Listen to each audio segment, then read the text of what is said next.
अस्सलाम वालेकुम क्लास। आज हम पढ़ेंगे DNA fingerprinting.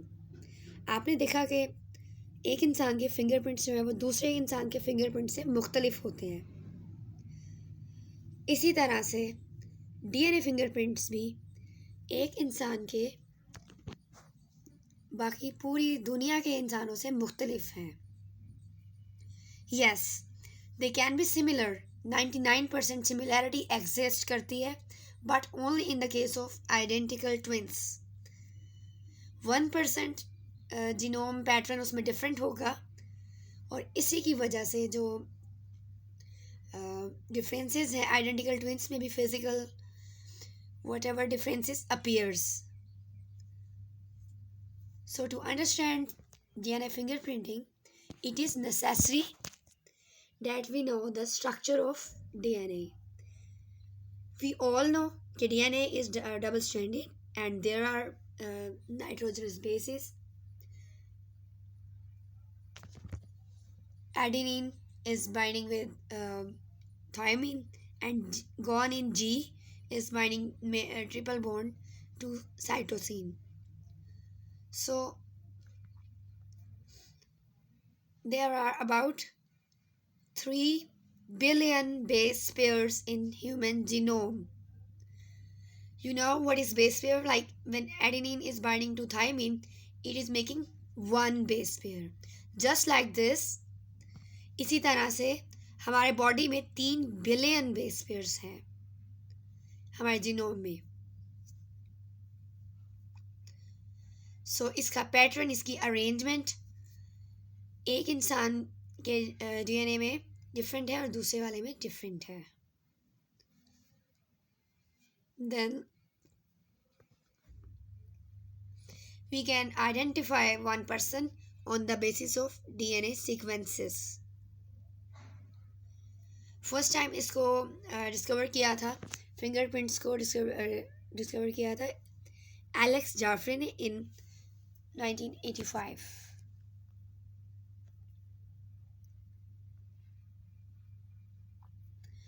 So DNA fingerprinting is a chemical test, is a lab-based test that shows the genetic makeup or genetic sequence or genetic pattern, DNA pattern of one living thing, and we compare it to others. So DNA fingerprinting क्या है कि courts में use हो रही है as an evidence to identify bodies. Then we can track down the blood relatives. Parents find out कर सकते हैं डीएनए फिंगरप्रिंट्स की बेस पे। बहन भाई फाइंड आउट कर सकते हैं। So we can track down the blood relatives. DNA fingerprinting is also useful for curing the diseases. आप देख सकते हैं कि मैंने यहाँ पे एक पैटर्न शो किया है for one human being 5 prime to 3 prime and there are some base pairs. ये एक इंसान का सीक्वेंस है।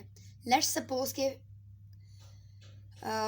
We are comparing with the sequence of another person, तो उसमें बेस पेयर्स यही हो सकती हैं लेकिन उसका पैटर्न मुख्तलिफ हो सकता है। Like first 2 base pairs may be both are GC and GC instead of GC and AT.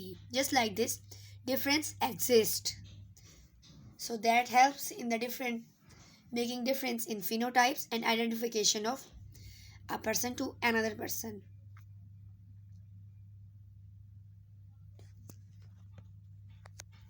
So again, this is again the application of DNA fingerprinting.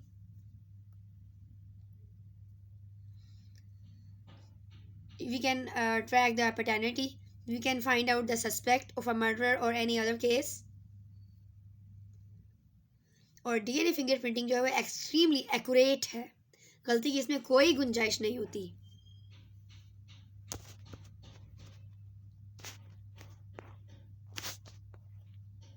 तो इसके ज़रिए मेडिकल साइंस में भी इसकी एप्लीकेशन है। We can match tissues when organs are for organ transplantation. We can match tissues for organs tissue and organs for donor and recipient. We can also identify the diseases, hereditary diseases. So now let us see how DNA fingerprinting is done. First of all first जो इसका step है, पहला step ये है कि आपने biological sampling करनी है. So we must have a source for DNA fingerprinting. और जो सोर्स है वो हमारा कुछ भी हो सकता है. जैसे आपका जो डीएनए फिंगरप्रिंटिंग के लिए कोई भी सैंपल आप ले सकते हो, इसको हम कहते हैं biological sampling. Blood, hair, skin, any body excretion, sweat, saliva, any body tissue, any body cell, and body cell, or any type of body excretion. So we have to collect one of these. Usually blood is the best source for biological sampling. और कुछ भी हो सकता है. Best तो blood है for DNA fingerprinting, but इसमें कुछ भी हो सकता है. Hair, skin, body excretion, anything.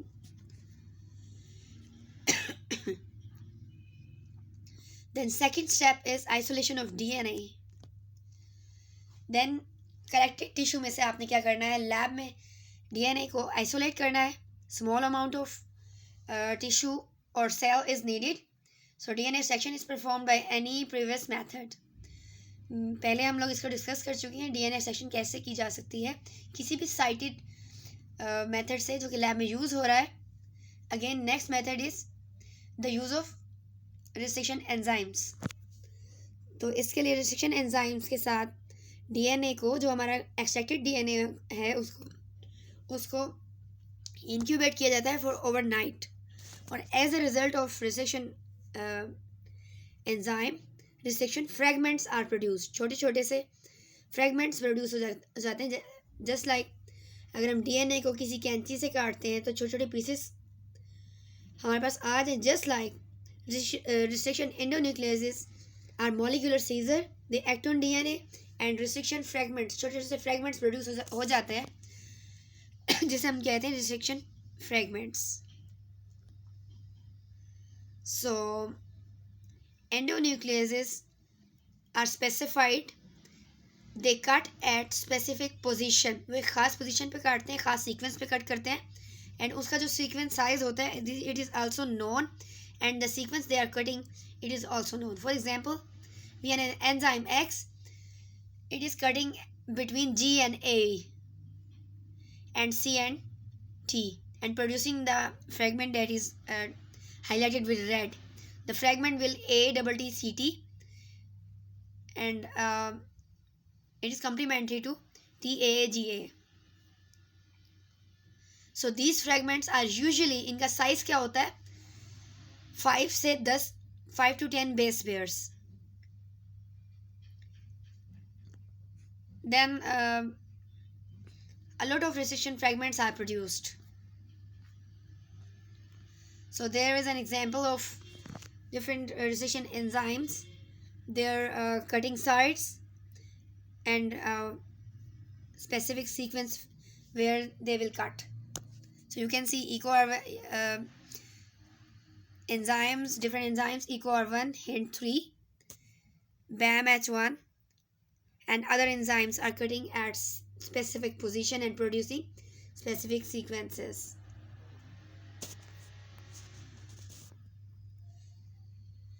Then जब हमारे पास रिस्ट्रिक्शन फ्रेगमेंट्स आ जाते हैं तो हम क्या करते हैं कि उसको डीएनए के फ्रेगमेंट्स हमारे पास आ जाते हैं. हम उसको नेक्स्ट स्टेप उसका होता है वो जो कि क्या है, जेल इलेक्ट्रोफोरेसिस पे उसको रन करना. जो हमारे छोटे छोटे फ्रेगमेंट्स हैं, we load on agarose gel बनाते हैं. देन उसको हम जेल पे लोड करते हैं. आपको पता है कि डीएनए जो है वो नेगेटिवली चार्ज है. It will move toward positive pole. DNA जो है वो डीएनए के डिफरेंट बैंड्स या फ्रेगमेंट्स सेपरेट हो जाते हैं. किस बेसिस पर, साइज के बेसिस पर. तो हमारे पास एक पैटर्न आ जाता है, जेल के ऊपर एक पैटर्न आ जाता है जहाँ पे जिसको हम देख सकते हैं. So we have a ladder, DNA ladder. उसका जो वो सबसे पहले वेल में हम लैडर रन करते हैं, उसका साइज़ जो है वो स्पेसिफिक है और वो गिवन होता है हमारे पास। जैसे फर्स्ट बैंड आप देख सकते हैं 100 बेस पेयर का है, सेकंड बैंड जो है वो 200 का है, थर्ड वाला 300 का है, सबसे बड़ा इसी तरह से जो सबसे बड़ा है it is of 1200 base pair. So ladder is also a standard, जिसे हमें जो हमारे बैंड्स आ रहे हैं हमें उसका साइज़ पता चल जाता है। जैसे हमारा जो फर्स्ट बैंड है वो 1000 बेस पेयर, लैडर का जो 1000 बेस पेयर का बैंड है उसके बराबर है। तो इस तरह से हमें पता चल रहा है कि बैंड जो हमारे पास है उनका साइज़ क्या है। तो आइए इसमें एक फिंगरप्रिंट देखते हैं। डिफरेंट पीपल का जो फिंगरप्रिंट है डिफरेंट है। जब हमने इसको रिस्ट्रिक्शन एंजाइम से कट किया तो डिफरेंट पर्सनस का फिंगरप्रिंट मुख्तलिफ है। जैसे फर्स्ट वेल में हम लेटर देख रहे हैं और आगे P1 से P7, P1 first column person 1 पहला शख्स, दूसरा शख्स, इस तरह 7 लोगों का DNA फिंगरप्रिंट दिखा रहे हैं अलग अलग वेल में। तो हम देख सकते हैं कि जो बैंड्स P1 में है, P1 में है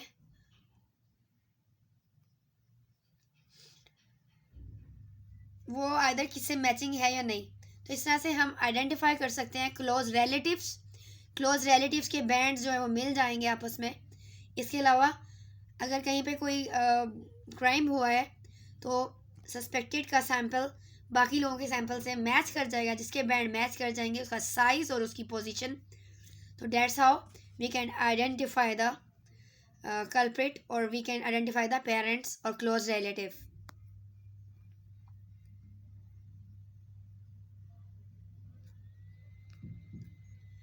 नेक्स्ट जो स्टेप है जो आपने डीएनए के पैटर्न से एग्रोस जेल पे आपने स्टडी किए उसको आपने शिफ्ट करना है नाइलॉन मेम्ब्रेन पे and this process is known as Southern blotting.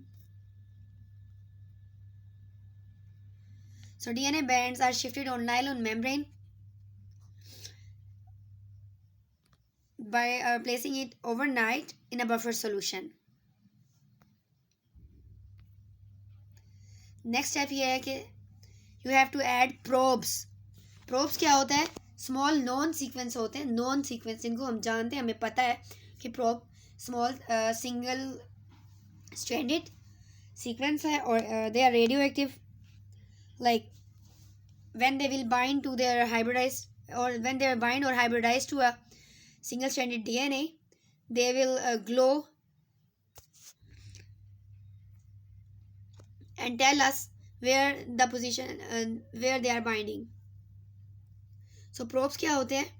They are small non radioactive sequence. जहाँ भी वो जाके बाइंड करेंगे वो उस प्रोब का कॉम्प्लीमेंट्री सीक्वेंस होगा और इस तरह हमें हाइब्रिडाइज सीक्वेंस पता चल जाएगा. बिकॉज प्रोब का सीक्वेंस तो हमें मालूम है, जहाँ पे वो बाइंड करेगा यकीनन वो उसका कॉम्प्लीमेंट्री ही होगा. That's how we can know the sequence of the DNA.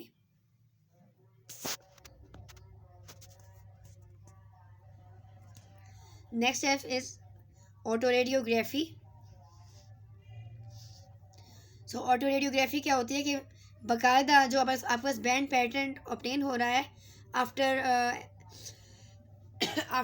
DNA extraction and then इसको हमने कट किया था मॉलिक्यूलर सीजर से डेटा रिस्ट्रिक्शन एंडोन्यूक्लियसिस एंड उसके बाद हमने इसको यूज़ किया था और इसको सीन किया था ऑन जेनरल इलेक्ट्रोफोरेसिस. देन उसके बैंड को हमने शिफ्ट किया on nylon membrane through southern blot और देन हमने इसको साउदर्न ब्लॉट से नाइलॉन मेम्ब्रेन से हमने इसको शिफ्ट किया है ऑन एक्सरे. जैसे हम कोई किसी भी डिजीज़ के लिए हम एक्सरे देख लेते हैं, किसी फ्रैक्चर के लिए या व्हाटएवर, तो इसी तरह से ये बैंड पैटर्न भी एक्सरे पे शिफ्ट हो जाता है और हमें ईजी है इसको स्टडी करना.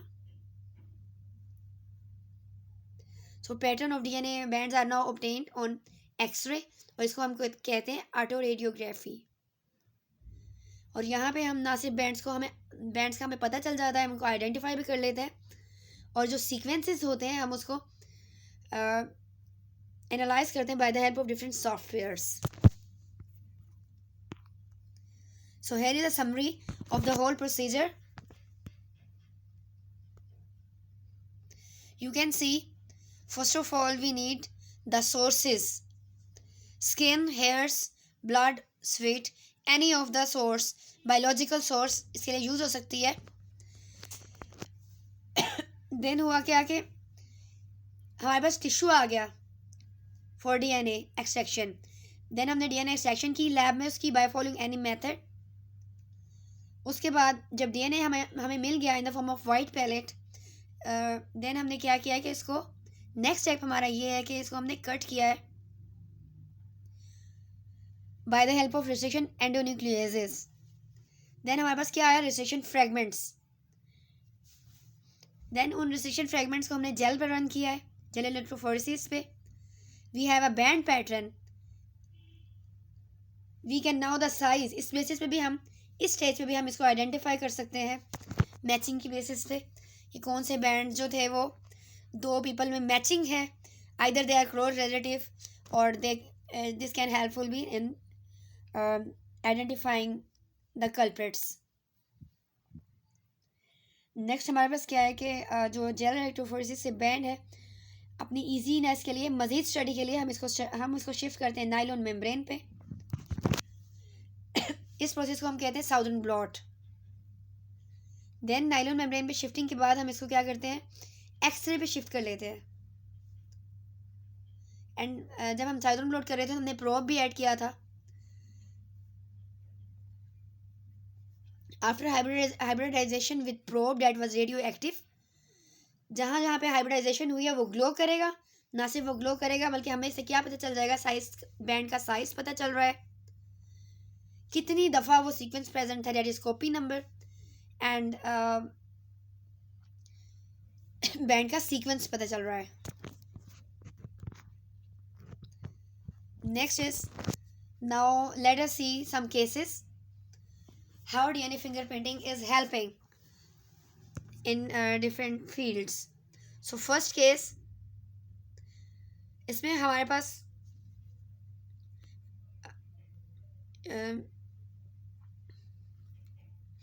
we have to identify the culprit. So crime scene से हमें एक पैटर्न मिला जो कि ब्लड सैंपल था, हमने वो कलेक्ट किया, उसमें से हमने डीएनए एक्सट्रैक्ट किया. और मैं आपको ये बताती चलूँ कि पीसीआर भी यूज़ होता है.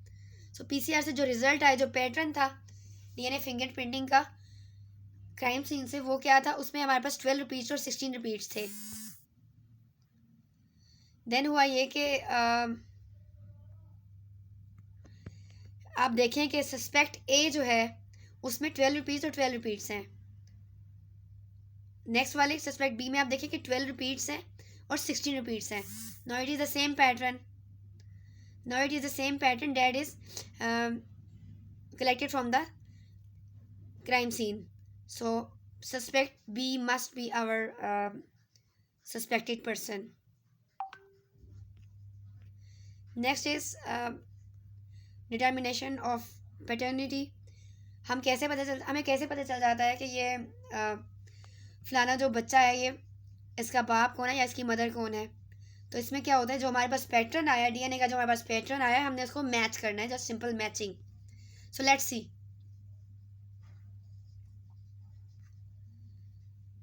आप देख सकते हैं कि मॉम का डीएनए फिंगरप्रिंट हमने देखा है और उसमें क्या है, ब्लू बैंड्स हैं और उसका एक स्पेसिफिक सीक्वेंस है जो कि साइज है डिफरेंट, उसके साइजेस है.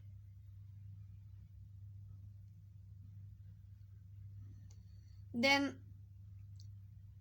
वही बैंड आप उसमें देख सकते हो. नेक्स्ट उसके ऑप्शन में तलाश कर सकते हो. So you can say, you can easily see the first band and the last band are also common in D1 offspring. So you can say D1 is like child to this one, the mom, because her bands are matching. अब आप इसे देख सकते हैं कि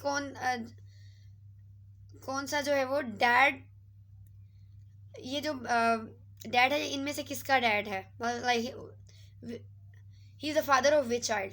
अगर हम इसके येलो वाले बैंड देखें कि किस किस पोजीशन पे है और सेम बैंड आर शेयरिंग और नॉट, तो आप देखें कि फर्स्ट बैंड D1 से मैच कर रहा है और जो उसका थर्ड बैंड है वो भी उसके अंदर मौजूद है। तो आप इसीलिए कह सकते हैं this parents are these are the parents of D1 child. So this is for today lecture. Thank you.